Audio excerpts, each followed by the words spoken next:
Hoje nós iremos apresentar a alegoria e o simbolismo em Macunaíma, de Mário de Andrade, pelas alunas Fernanda First e Letícia Nunes, da orientadora Regina Cabreira, da disciplina Literatura e Cultura Brasileira.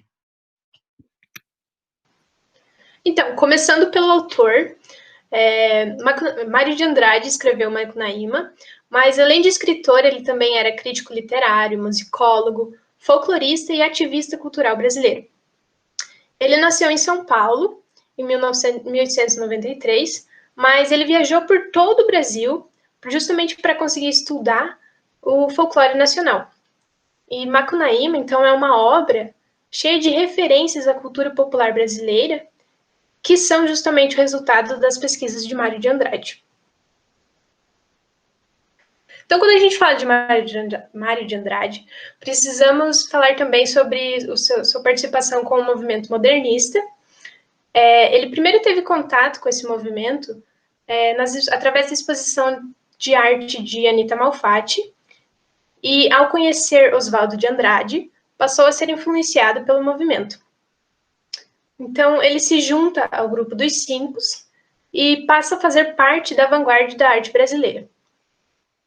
O ano-chave para Mário de Andrade e para a cultura brasileira foi 1922, que é justamente o ano da Semana da Arte Moderna, e é o ano que ele colabora para a revista Claxon e também participa da Semana de Arte Moderna. Um pouco de contextualização do que estava acontecendo no mundo é que, enquanto na Europa nasciam diversas vanguardas artísticas que defendiam a liberdade de criação. Já no Brasil, o parnasianismo era a escola literária mais influente ainda. E os parnasianos, eles pregavam uma poesia bem metrificada, algo bem estruturado. Então, Mário de Andrade, que era influenciado por essas vanguardas, ele se torna um grande crítico do movimento parnasiano. Então, a gente colocou que ele não queria apenas copiar o que era feito na Europa, e sim usar os conceitos das vanguardas europeias para criar uma literatura nacional. Aqui tem uma citação do Mário de Andrade, que ele fala isso na Semana da Arte Moderna, durante a sua apresentação, durante a hora do poema. E ele usou essa frase para definir a sua obra em uma sentença. Então, quando ele diz assim, brasileiros, chegou a hora de realizar o Brasil, é justamente o que ele tenta trazer em suas obras e também em Macunaíma. Aqui eu vou apresentar o livro. Ele se divide em 17 capítulos e mais um epílogo. Macunaíma, que foi escrito em 1928 por Mário de Andrade, conta a história do próprio Macunaíma, que é o personagem principal, que é um herói sem nenhum caráter. Ele é uma mistura de elementos diferentes ou heterogêneos que formam um todo, da formação do que é ser o Brasil. Ele é índio, negro e depois de tomar banho na poça, vira europeu. As características do livro são as seguintes. Macunaíma foi, então, o principal livro de Mário de Andrade. Nele são todos os preceitos que defende, a narrativa é fluida e com muita liberdade, está cheio de elementos nacionais e de palavras originárias do Brasil. Mário aqui conseguiu usar de fato as vanguardas europeias para criar uma literatura nacional. O autor utiliza elementos nacionais para dar unidade aos espaços. O método de construção do romance como colagem possibilita que o autor faça uma exposição sincrética da cultura nacional, misturando lendas indígenas com inovações tecnológicas e inserindo personagens históricos em contextos diferentes e criando raízes justificativas para alguns símbolos nacionais. A linguagem usada para tornar isso possível é de uma grande mistura de termos indígenas com os falares regionais e até mesmo estrangeirismos. Macunaíma é uma obra complexa e todos os seus elementos estão ligados ao propósito de criar uma cultura nacional. Nossa pesquisa tem a metodologia baseada na pesquisa exploratória, em que as pesquisas exploratórias têm por objetivo familiarizar-se com o fenômeno ou obter uma nova percepção dele e descobrir novas ideias. Então, falando um pouco sobre o que a gente vai analisar no livro, primeiramente as alegorias, elas podem ser definidas como uma metáfora continuada, ou ela fala de uma coisa por meio de outra. Então, seria essa transposição semântica de um signo presente para um ausente. E também nós pegamos a definição de Peter Burke, que fala da alegoria mais no sentido metafísico, e ela assume essa espécie de conexão oculta com o invisível entre dois indivíduos ou eventos discutidos, por mais separados que eles estejam no espaço ou no tempo. Então, Mário de Andrade vem usar esse mecanismo, essa alegoria, como um mecanismo para reconstruir a formação cultural brasileira e do povo brasileiro que é baseado na mestiçagem. Então ele consegue fazer isso tudo de uma forma muito crítica e satirizada. Ele tenta criar uma representação não do homem brasileiro estático, mas enfatizar que a identidade desse homem era a sua falta de caráter. E quando a gente fala de falta de caráter, não é no sentido, em seu sentido moral, mas no sentido de não haver apenas um caráter. Porque o que é ser brasileiro não é apenas uma coisa. Então seria nesse sentido. Simbolismo. Aqui a gente traz a definição de Cirlot de 1971 do Dicionário dos Signos, em que o simbolismo é um sistema de relações altamente complexas, em que a polaridade é um fator dominante ligando os mundos físico e metafísico. Aqui nós trazemos vários trechos do livro que comprovam e trazem, né, essa análise que a gente fez sobre simbolismo e também com a relação de alegorias.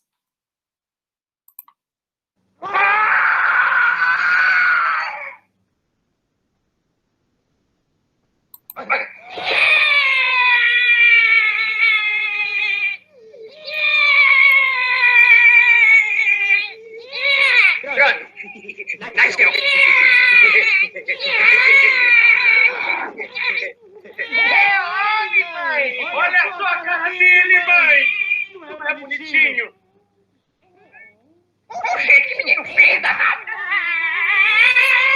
Já também é uma beleza! Chora não, irmãozinho! Chora não!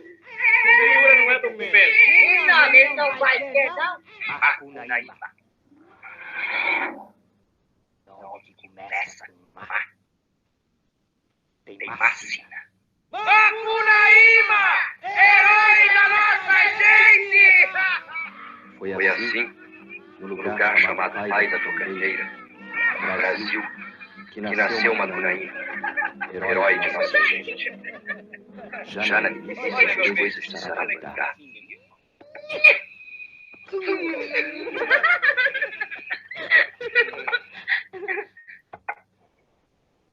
Dá um beijinho na boca. Olha que ele vai cuspir. Cospe, cospe.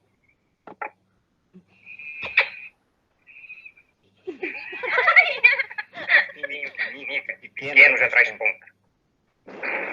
Macunaíma passou mais de 6 anos não falando. O divertimento dele era decepar a cabeça de Saúva. Ficava pelos cantos espiando o trabalho dos outros, principalmente dos manos que tinha. Maná, Javelinho e Jiquê na força do homem. Tá gostoso o coração, tá?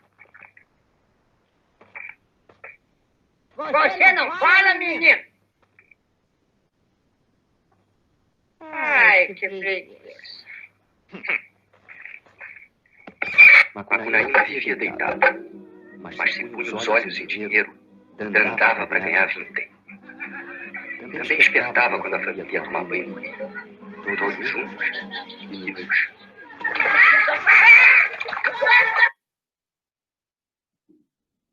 Bom, aqui nós trazemos o nome dele de uma outra forma, como a própria mãe dele diz, que significa Macina.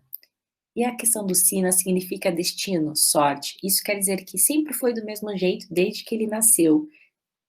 E a fatalidade que é supostamente tudo do mundo que está sujeito. Aqui a família do herói era composta pela mãe e 2 irmãos, Manapé, um pajé, e Jigué, um guerreiro casado com Sofrará. Ainda menino, por meio de magia, Macunaíma às vezes se transforma em homem e inicia suas atividades sexuais às escondidas, nesse caso com Sofará, cujo adultério é descoberto e afinal é abandonada pelo marido. A mãe de Macunaíma não tem nome no romance, é só mãe. E também não tem pai, uma vez que era preto, retinto e filho do medo da noite. Assim, o nascimento do herói já é mitificado, nascido de mãe mortal e sem caráter de realeza ou nobreza de um pai desconhecido e misterioso. Também é curioso aqui na parte que ele comenta sobre "ai, que preguiça", que é um bordão dele. Aqui a questão da nomenclatura do não trabalho ou antitrabalho resulta da posição de valores predominantes em uma determinada sociedade, em que emerge o trabalho material como negativo. E aqui o Macunaíma está muito bem representado sobre esse assunto. Então, nessa cena nós temos uma das cenas mais famosas do livro, que muita gente conhece, que seria a transformação racial. Então,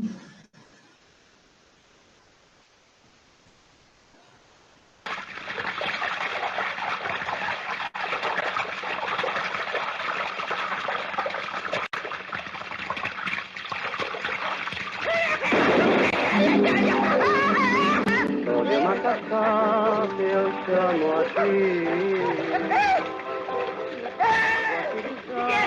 Fiquei branco! Fiquei lindo!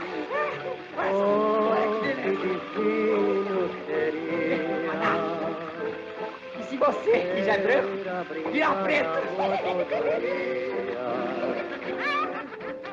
Uma que a cantar chama por ti. Perto da castanha. Mas que azar, mano! Só deu pra embranquecer as plantas! Fica triste não, mano. Então, nessa cena, no livro, fica bem marcante a presença das 3 raças formadoras do povo brasileiro, ou seja, o português, o índio e o negro. Sendo o primeiro irmão do Macunaíma que tenta se tomar banho nessa água, ele, diferentemente do que a gente tem nessa cena do filme, ele também é negro e ao tentar ele não consegue mais o tanto de água necessário para virar branco, como o Macunaíma virou, mas ele também não é que nem o segundo irmão, que só consegue molhar as palmas das mãos e os solos dos pés. Então, ele acaba passando um pouco a água pelo corpo e justamente é a representação do índio. Então, essas 3 raças juntas são as que formam a cultura brasileira, na visão de Mário de Andrade. E por que essa cena é uma cena alegórica? O catolicismo, quando a gente pensa, ele contribuiu para a miscigenação. As expedições jesuítas descobriram indígenas e, de certa forma, muitos deles transformaram-se em brancos, não só fisicamente, mas nas crenças, nos costumes, na linguagem, etc. Então, é dessa forma que o passado, a colonização do Brasil e as misturas de etnias são alegorizadas nessa cena.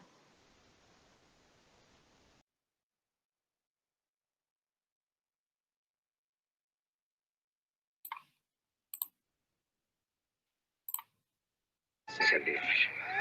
Estavam satisfeitos, porém o herói ainda mais contente que os outros, porque tinha os sentimentos que só um herói pode ter, uma satisfa imensa. Levava com ele o que mais o entusiasmara na civilização da cidade, e a moça chamada princesa, que era bem elegante. Muita saúva e pouca saúde! Os males do Brasil são. Vambora, princesa. Aqui, em uma das últimas partes do filme e uma das últimas cenas, acontece exatamente a volta do herói para as suas origens.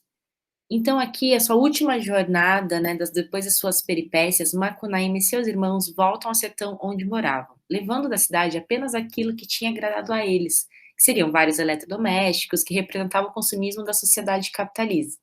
No caso, seria o irmão dele ali puxando a carroça. Aqui, a falta de caráter de Macunaíma pode também ser percebida quando analisamos a frase pouca saúde e muita saúva, os males do Brasil são. No filme é trocado, mas no livro é pouca saúde e muita saúva mesmo. E no caso, o Macunaíma aqui, ele assume que os males do Brasil são causados por fatores externos e esquece que ele próprio está, ao não preservar sua cultura, sendo a causa da decadência do Brasil.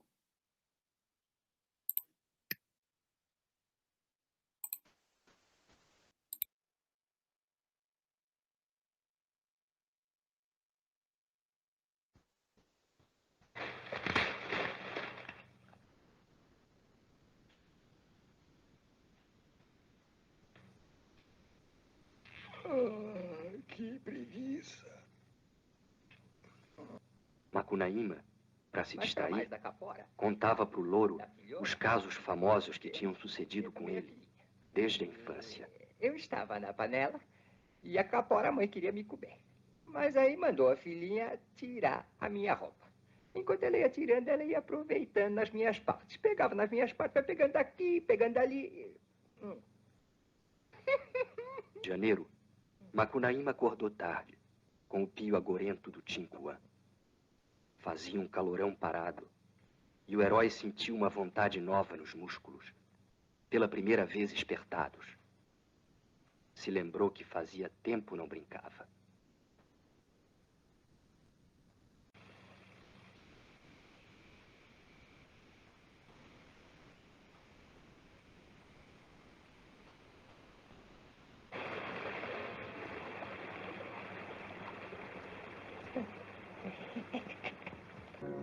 E essa moça lindíssima não era moça, não. Era o Iara, comedora de gente.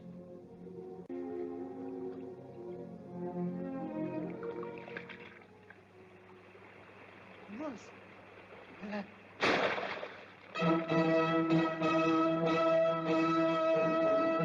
Glória aos homens que elevam a paz, esta pátria querida que é o nosso Brasil. Então, finalmente, nessa cena, já estamos no final da história, e no livro, no epílogo, o narrador revela para nós leitores que a história que ele acabou de narrar havia sido contada por um papagaio, que por sua vez tinha ouvido de Macunaíma. Então, até é escrito assim, o papagaio, contou para o homem e depois abriu rasa rumo a Lisboa. E o homem sou eu, minha gente, e fiquei para vos contar a história. Então, quando a gente dá para fazer essa conexão de que Mário de Andrade, ele se deixou, sim, influenciar pelas vanguardas europeias, mas o papagaio que abre asa e vai rumo a Lisboa. O narrador fica para nos contar a história. Então, também temos a questão da vestimenta, do verde bandeira, do simbolismo, e em questão ao folclore nacional, no livro a gente às vezes acaba causando um estranhamento, porque justamente a gente tem um distanciamento que temos das lendas e folclores latino-americanos. Então, aqui a gente viu o Iara, às vezes não exatamente como a gente pensa na Yara, que a gente tem na nossa mente. Então, isso às vezes causa um estranhamento quando a gente lê o livro. E aqui, vamos apresentar nossas considerações finais. Macunaíma é repleto de alegorias e simbolismos que refletem a cultura brasileira. A obra é um grande exemplo de rapidósia, trazendo elementos de colagem das lendas, mitos, tradições, religiões, falares, hábitos, comidas, lugares, fauna e flora do Brasil. A grande genialidade da obra foi conseguir unir esses muitos elementos em uma narrativa coesa. As nossas referências